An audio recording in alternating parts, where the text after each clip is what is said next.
I woke up to the sound of metal screaming, bolts snapping, and glass shattering. It was 7 a.m. on a Tuesday, and there they were, three workers, orange vests, standing on my roof, tearing apart my $40,000 solar panels with crowbars. I ran outside barefoot, gravel cutting into my heels, my heart pounding. I knew this wasn't a good sign. I barely had time to process it when one of the workers pointed down to her. Ben Keller, the president of the HOA, was standing on my lawn in yoga pants, holding a clipboard like it was a weapon. She handed me a violation notice with a smile that felt like a dagger. Remove your solar panels within 30 days, or you'll be fined $500 per day, she said, like she was giving me a polite, neighborly reminder. I was stunned. I'd spent 2 years saving for that solar system. It wasn't just for the savings on my electric bill. It was for my daughter, Skylar. She was 17, heading to CU Boulder to study environmental science.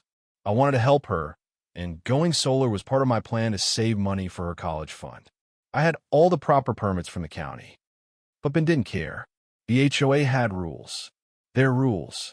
And apparently, those rules trumped county permits. Now, I know what you might be thinking. Why didn't I just roll over and follow their demands? Well, here's where things get interesting.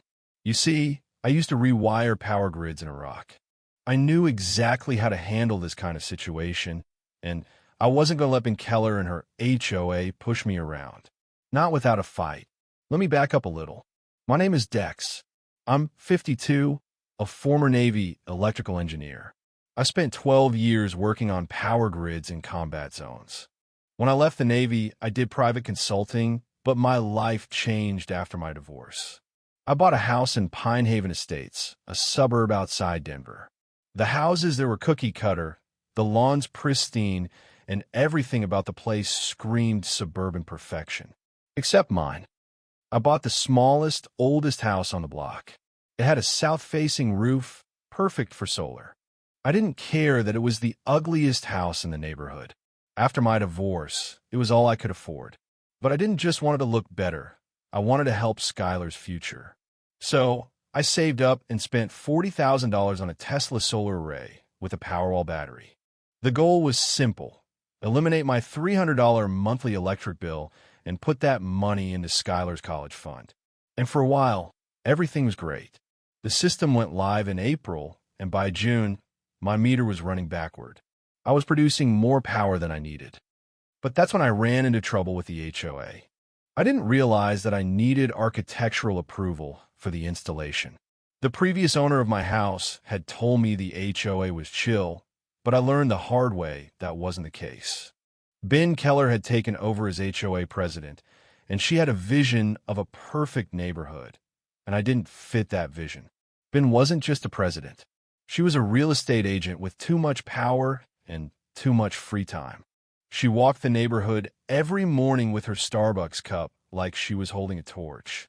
She wasn't just about enforcing the rules. She was about controlling the people. She hated anything that didn't fit into her picture of suburban perfection, and I was an easy target. My house was old, my truck had a union sticker, and I didn't play by her rules. Her husband, Troy, was on the city council, and it didn't take long to connect the dots. He was on the energy committee, and his company, Rocky Mountain Power, was making money by keeping people dependent on the grid. That's where the money was, and solar panels? Well, they threatened that income stream. Ben knew that, and she wasn't going to let my solar panels stand. That's why she was ripping them off my roof. I stood there in my boxers, barefoot on the gravel, watching her with a calm I hadn't known I had. "You're making a mistake," I told her. She smiled like she knew something I didn't. But here's what she didn't know.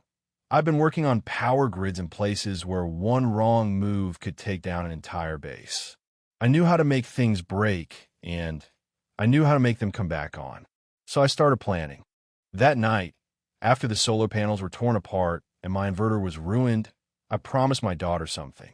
I promised that Ben had just declared war on the wrong guy, and I was going to make sure she knew it. A few days later, I got a certified letter from county zoning, filed by someone named Concerned Neighbor. The return address? Ben's real estate office. She wasn't even trying to hide it.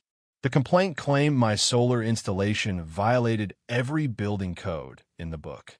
But when I went to the county office, I found out that everything was perfectly legal. My permits were solid. The system had passed inspection. That didn't stop Ben. She sent a cease and desist letter through her brother-in-law, Clayton Voss, who was also her lawyer.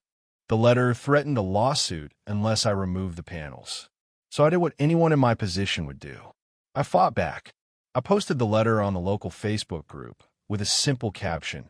This is what HOA leadership looks like. Within hours, people started reaching out. It turned out I wasn't the only one who had been bullied by the HOA. There were neighbors who had been fined for ridiculous things, like a little free library being the wrong color or an EV charger being installed without permission. And they were all fed up. They just needed someone to stand up to Ben. I dug into the HOA's rules, found a loophole in their own bylaws, and got help from a lawyer who specialized in fighting corrupt HOAs. Then I got a copy of the financials. And that's when I discovered something that changed everything. Ben and her husband have been funneling HOA money into their own pockets. It was all in public records. She had been paying herself $500 a month for consulting services, and she had given her brother-in-law a landscaping contract for thousands of dollars. I didn't stop there. I made sure every single homeowner knew what she was doing.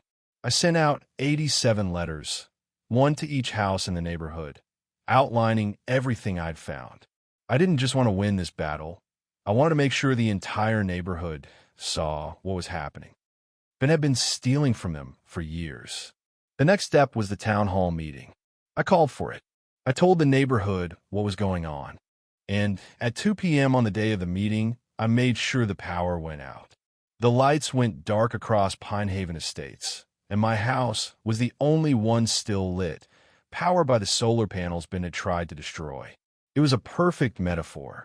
And when the meeting started, Ben tried to take control, but the crowd was already on my side. She couldn't hide from the truth anymore.